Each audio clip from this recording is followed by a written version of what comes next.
Bonjour, bienvenue dans cette première partie de la vidéo dédiée à l'introduction de l'électronique analogique ainsi que numérique. On va d'abord regarder quelles sont les différences fondamentales entre ces deux notions et on va s'attarder plus longuement sur le système analogique. Au niveau des différences entre ces deux types d'électronique, pour la quantité analogique, on va regarder l'entier des valeurs. Donc on va regarder les valeurs en continu. Chacune des valeurs va varier en fonction du temps. Par exemple, la température, la pression, l'accélération, le son, l'intensité lumineuse, etc. Elles vont varier constamment. Donc dans l'électronique analogique, on va regarder l'entier des valeurs. Dans le cas de la numérique, on va diminuer le nombre de valeurs étudiées. On va prendre des échantillons cadencés toutes les millisecondes, toutes les 10 millisecondes, etc. Donc on va avoir une cadence qui dit à quel moment on prend un échantillon. Et une fois qu'on a cet échantillon, on va le numériser. Donc voilà la différence entre les deux. Pour la numérique, on va prendre des valeurs échantillonnées. Pour l'électronique analogique, on va prendre des valeurs en continu. On va regarder un exemple pour mettre en évidence ceci. Et on va mettre en évidence ces deux notions à travers un exemple qui est le son. On va voir deux exemples déjà de base au niveau de la chaîne du son. Il y a deux cas possibles lors d'écoute d'un concert. On peut avoir un concert acoustique où la personne va chanter ou alors un guitariste va jouer de sa guitare. Dans le cas du chanteur, les cordes vocales vont vibrer. On va entendre cette vibration. Dans le cas de la guitare, on va gratter les cordes qui vont vibrer, faire vibrer la caisse, on va l'entendre.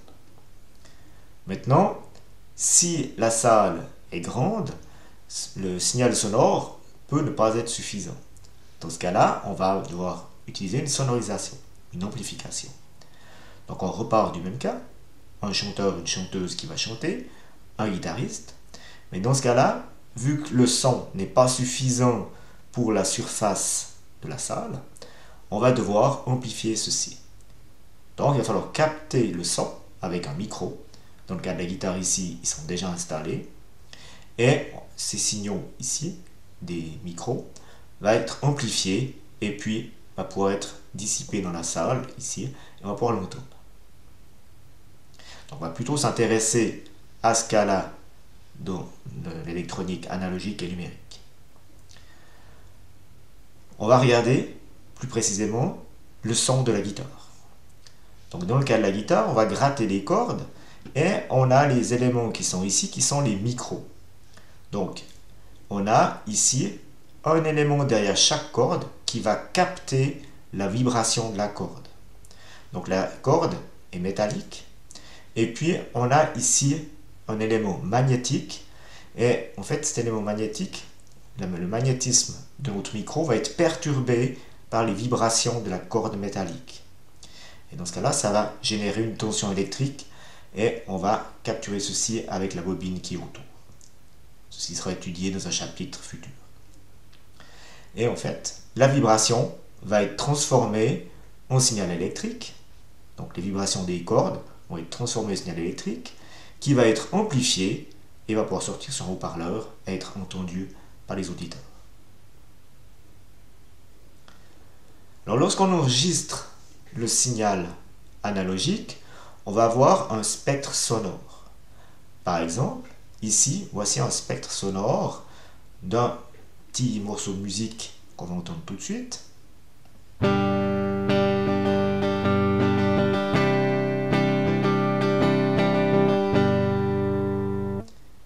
on voit que le spectre, l'image ici, qui est en fait la tension électrique générée par les capteurs, va ici représenter le son.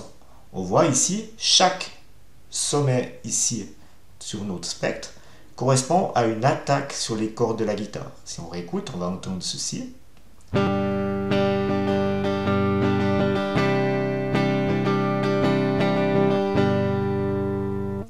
Donc on voit que ici, la représentation électrique est ici l'exacte représentation du son. Deuxième exemple, ici on a moins de pics, ici on a moins ces bosses et ces creux.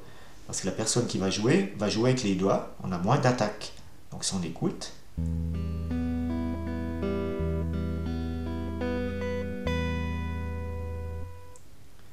voilà. Donc on voit que pour deux sons différents, les spectres sont différents.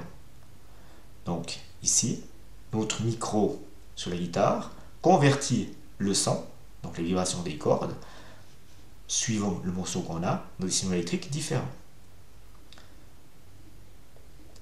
Maintenant, pour restituer le son, si on reprend le signal électrique du premier morceau et qu'on l'agrandit, on va obtenir ceci. On voit qu'on a ici un moment où on est en positif, un moment où on est en négatif, positif, négatif, positif, négatif, avec des vibrations ici qui sont entre deux.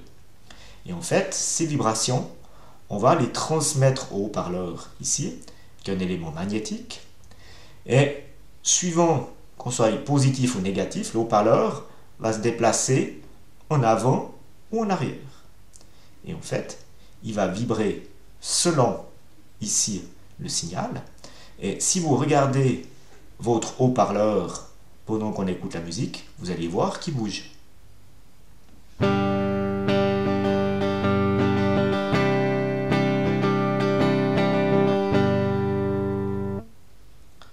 Donc si vous avez la chance de pouvoir regarder votre haut-parleur bouger pendant cette démonstration, vous allez voir qu'il bouge.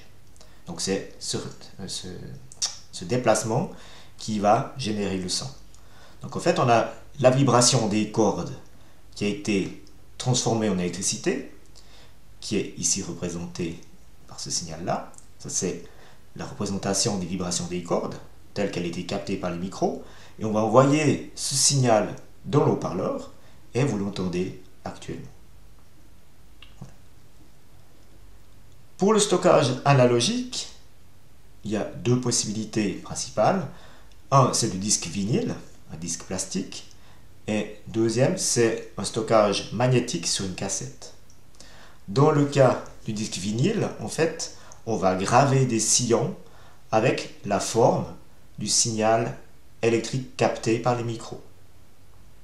Pour écouter notre disque vinyle, on vient appliquer un quartz dans les sillons et puis lorsque le disque tourne, le quartz va se déformer, créer une tension électrique qu'on va amplifier et pouvoir entendre les haut-parleurs.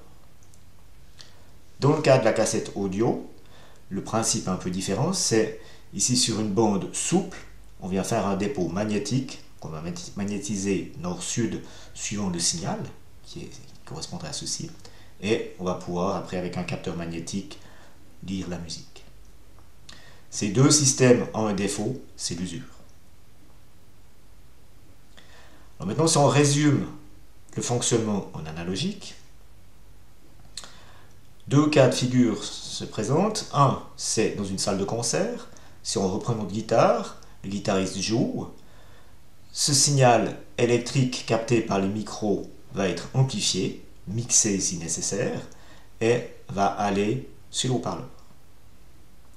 Si vous voulez une écoute différée, il va falloir stocker cette information.